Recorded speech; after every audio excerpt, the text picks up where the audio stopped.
The child within you still hopes to be the only one, and this secret hope eats away at your adult life from within.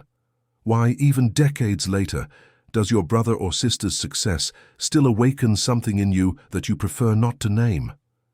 There is a primordial wound that we carry from the earliest years of our existence, an invisible mark engraved at the exact moment we discovered that we were not the only recipients of the unconditional love that we believed was rightfully ours. Carl Gustav Jung, the most daring explorer of the caverns of the human psyche, understood that this discovery is not merely an episode of childhood, but a portal to the darkest and most denied aspects of our personality.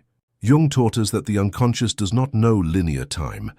There, the 5-year-old child who cried when he saw his newborn brother receive the care that was previously exclusively his continues to be alive, reacting with the same primitive fury to each other's achievement that resonates like an echo of that first cosmic betrayal.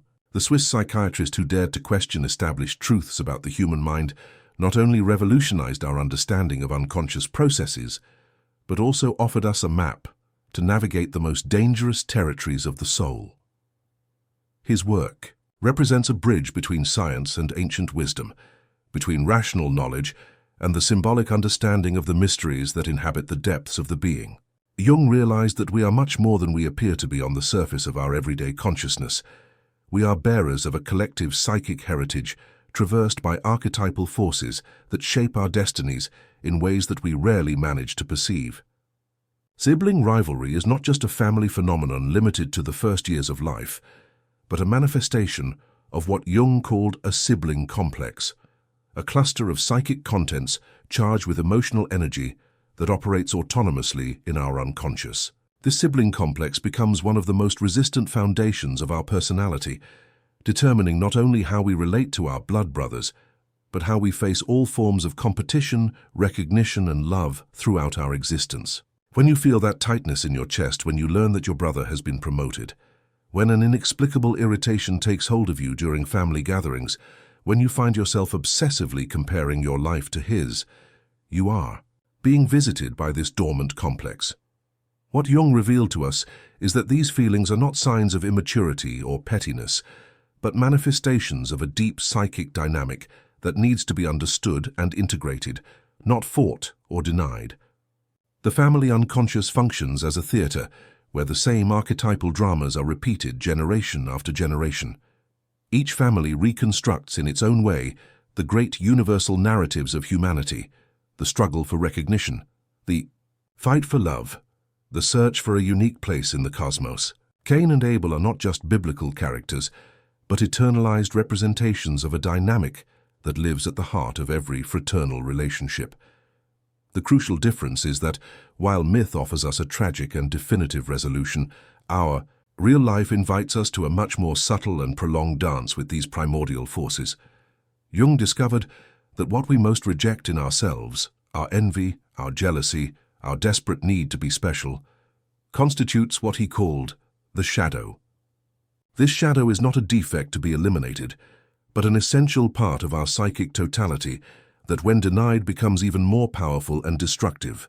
In this context, a brother or sister functions as a ruthless mirror of our shadow.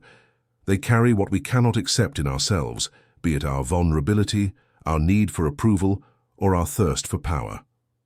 The child we once were sincerely believed that it was possible to be the absolute favorite, the only one worthy of unconditional love.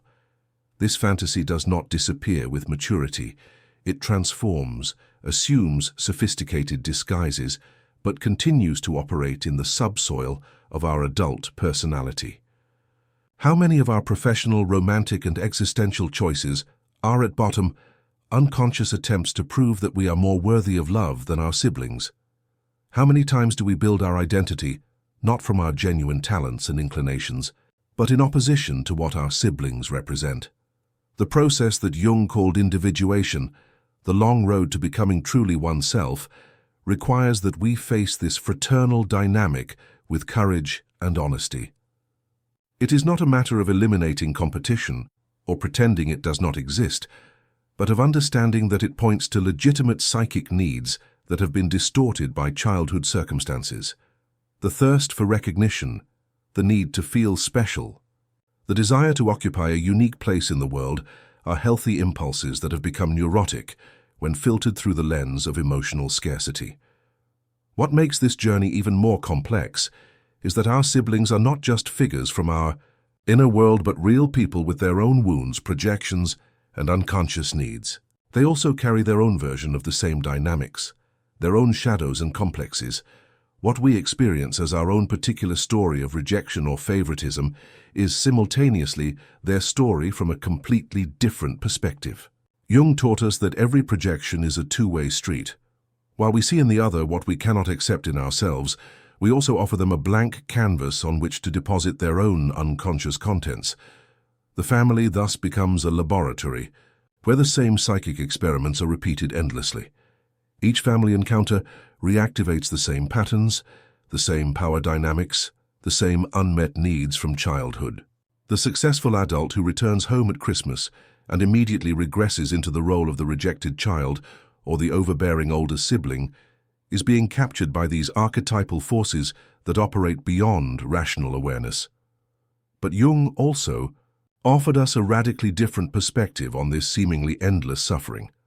He saw that complexes are not just wounds to be healed, but carriers of psychic energy that, when consciously integrated, can become a source of creativity and growth. Sibling rivalry, seen in this light, is not an obstacle to maturity but a possible path to self-knowledge. It forces us to confront aspects of our personality that would otherwise remain hidden and undeveloped. The sibling who awakens in you unconfessed feelings is not your enemy, but your unwitting master. He is constantly mirroring back to you those aspects of your psyche that you would rather not see. When you feel envious of his successes, you are being confronted with your own unrealized ambitions. When you are irritated by your apparent ease in relating, you are being forced to look at your own difficulties with intimacy. When you judge your choices as superficial or misguided, you are projecting your own insecurities about the path you have chosen for your life. True freedom from this dynamic does not come from physical or emotional separation, but from the ability to recognize these projections and take them back into yourself. Jung called this process the withdrawal of projections, and it represents one of the most challenging and transformative aspects of psychological work. It involves taking responsibility not only for your conscious feelings, but also for those dark impulses that you prefer to attribute to others. There is a pivotal moment in this journey when you realize that the person who bothers you most in the world, who may very well be your brother or sister, is actually carrying a rejected part of yourself. This realization is simultaneously liberating and terrifying because it implies that you are not the innocent victim of a toxic family dynamic, but an active participant in creating and maintaining these patterns.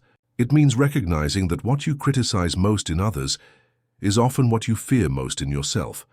But this confrontation with your own shadow, painful as it may be, opens the door to a completely new way of relating.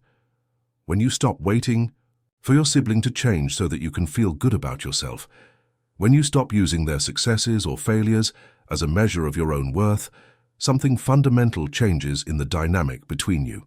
You begin to see them not as an extension of your psychic needs, but as a separate person, with their own destiny and their own struggles. Jung believed that the most difficult relationships in our lives are, paradoxically, those that have the greatest potential to lead us to wholeness. The friction, the conflict, the constant irritation we feel in the presence of certain people are not cosmic accidents, but opportunities for psychic integration. Your siblings, having known you since before you developed your most sophisticated defenses, having shared the same primordial emotional environment with you, have a unique ability to activate your deepest complexes and, consequently, to catalyze your psychological growth. The path of individuation does not promise instant family harmony or the miraculous elimination of sibling conflicts. What it offers is something much more valuable, the possibility of relating from a place of authenticity rather than neurotic need. When you no longer need to prove that you are better than your sibling, when your self-esteem no longer depends on being by taking a higher position in the invisible family hierarchy, you become free to discover who you really are beyond these compulsive comparisons. Psychological maturity in this context does not mean the absence of competition or jealousy, but the ability to recognize these feelings without being completely dominated by them.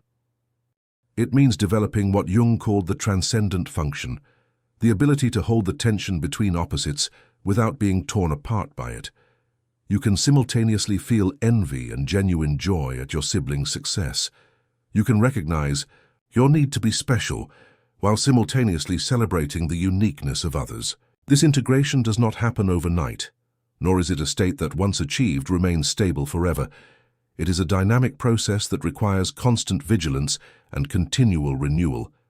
Every family gathering, every news of your siblings, successes or failures, every moment when old dynamics threaten to re-establish themselves offers a new opportunity to consciously choose how you will respond. What Jung taught us is that this conscious choice is what differentiates the mature human being from the wounded child who continues to react automatically to the same stimuli. Psychological freedom does not consist in the absence of primitive impulses, but in the ability to recognize them, understand them, and consciously choose how to express or transform them. In the end, sibling rivalry reveals itself as a gateway to much broader questions about identity, love, recognition, and place in the world. It forces us to confront fundamental questions. Who am I when I am not comparing myself to anyone else? What is my intrinsic value, independent of any competition? How can I love and be loved without this meaning that someone else should be left out? The answer to these questions cannot be found in the external world through achievements that ultimately prove one's superiority, but only in the inner territory of one's own psyche. Jung showed us that each person carries within him or herself an inviolable core of uniqueness, what he called the self, that cannot be threatened by any external comparison. This core does not need to compete because it is, by nature, incomparable. The journey to access this center of yourself necessarily involves recognizing and integrating all the rejected parts of your personality, including that jealous child who still reacts with primitive wounds to the achievements of others. When you can embrace this wounded child, when you can recognize your legitimate needs without allowing them to dominate your adult life, something is definitively pacified within you. Your siblings then stop being rivals in an unwinnable competition and become companions on a shared human journey. Each one carries their own wounds, their own complexes, their own paths of growth. The family stops being a battlefield where only one can be truly loved and becomes a space where different forms of being human can coexist and eventually enrich each other. This transformation does not erase history. It does not undo childhood. Our wounds, it does not eliminate the personality differences that have always existed between you. What it does is create an entirely new context for these realities, one where they can be simultaneously acknowledged, accepted, and transcended. The child within you may never stop wanting to be unique and special, but the adult you have become can learn to nurture this need in ways that do not require the diminishment of others. And in this subtle alchemy between acceptance and transformation, between recognition and transcendence, you discover that you have always been, from the beginning, exactly as unique and irreplaceable as you dreamed of being, not in spite of your siblings, but by including them in the grand symphony of your singular existence.